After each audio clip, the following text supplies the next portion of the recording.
Hello, everybody. My name is Sadie Traore, and today I will be presenting on international trade. So let's get right into it. The General Agreement on Tariffs and Trades (GATT) was created in 1947, signed by 128 different countries. This was post World War II, and the job of the GATT was to ensure free flowing trade between nations after the World War.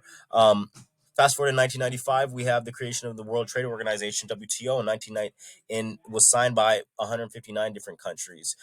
This hat was based off the same morals, ethics, and ideals as the GATT was, which was to create free trade between nations.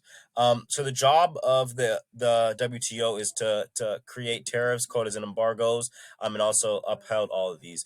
So tariffs are essentially imports import taxes on nations importing goods. So one example of this is the trade between China and I'm sorry, between Mexico and the U.S. Specifically avocados. There's a huge tariff on goods. And essentially tariffs just make sure that both parties are getting what they want and feel that they are what they're trading for is the value of what they're getting back. Quotas are a little bit different. Quotas are government restrictions put on different trades and different materials. For example, a quota could be put in place if there is a lack of supply of a specific agricultural um, product or commodity. Quotas are also put in place to ensure that we do not run out of certain products. Essentially, quotas are built off the economic principles of supply and demand and scarcity. Quotas tell you what you can buy, when you can buy it, and at what volume. And then embargoes are just strictly trade restrictions between two nations. One example of that is right now Russia and the United States. Current trade agreements that are put in place by the WTO is the anti-dumping law. The anti-dumping law ensures that countries are not selling their products at a lower than what they cost to make. This is important because we have countries in economies like China who are communists who are able to produce vast amounts of products and then sell them for cheaper because they don't have to pay their people as much, which essentially saturates the market and uh, hurts other economies in other countries in the same market because obviously if something's cheaper you're going to buy it, right? So that just ensures fair trade across the globe. Subsidies and government spending go hand in hand. Subsidies are government payments to foreign nations as a form of trade agreement.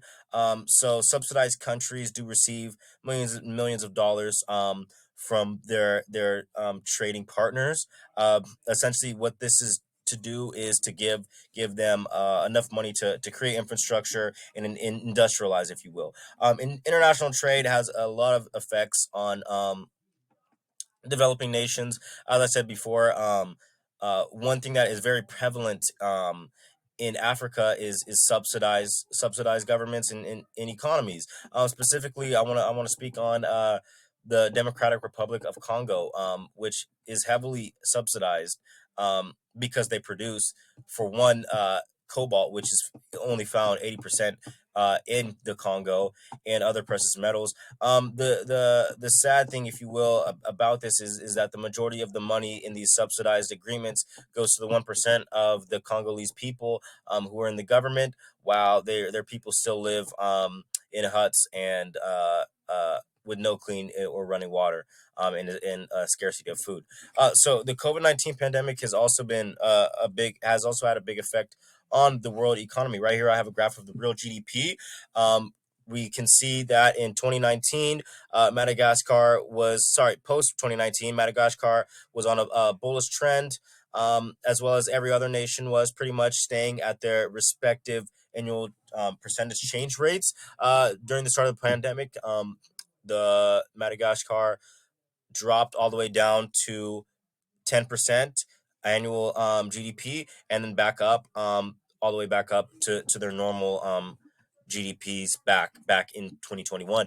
So a couple reasons why they had such a big drop was obviously because of the pandemic. They didn't have enough resources. They're not a rich country. They can't afford vaccines. They can't afford masks. They can't afford sanitary conditions. So getting back to work was a big struggle in countries like this. Overall, international trade is extremely vital to our economy, foreign and domestic. And with